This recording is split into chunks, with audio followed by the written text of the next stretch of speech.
inequalities. So ito naman guys is actually magkaiba yung equality sa inequalities na equality ha. So kapag equalities, ito yung may equal sign katulad ng ginawa natin kanina. Then ito naman inequalities. So basically yung mga symbols na ito is yung may greater than, less than, greater than equal, tsaka less than or equal. So solution set siya, though same pa rin yung process actually ng pag-solve sa equality, pero nagkakaiba lang sila kapag nag-divide ka ng negative ng coefficient kasi nagre-reverse yung sign. So for example, meron tayong number 1.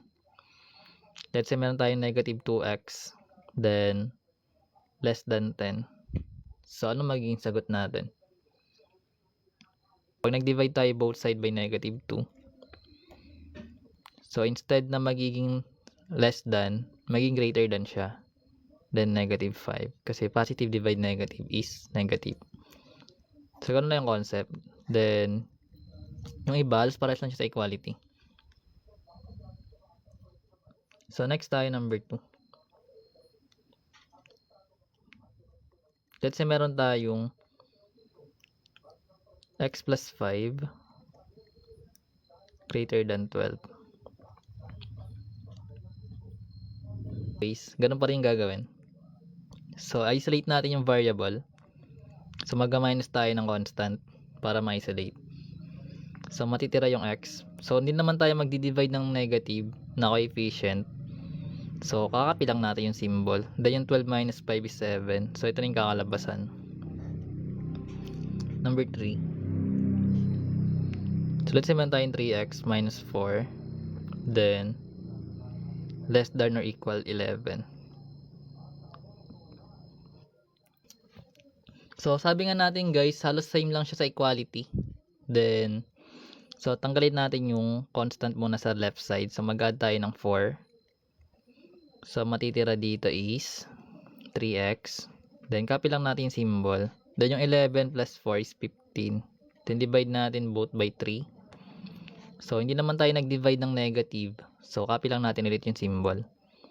Then 15 divide 3 is 5. So ito yung kakalabasan.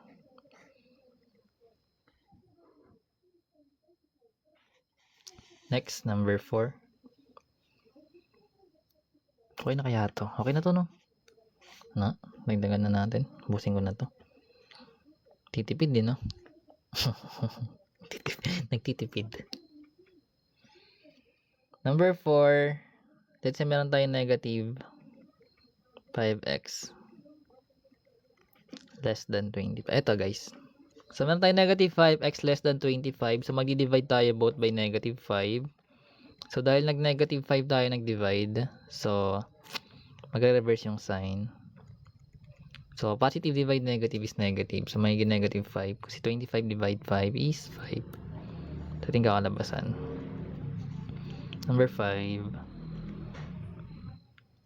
So x over 2 plus 1 greater than or equal to 5.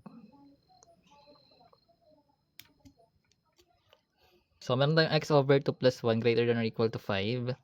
So lipat muna natin yung plus 1 natin. So pag nag-minus 1 tayo both sides, magiging x over 2 na lang to.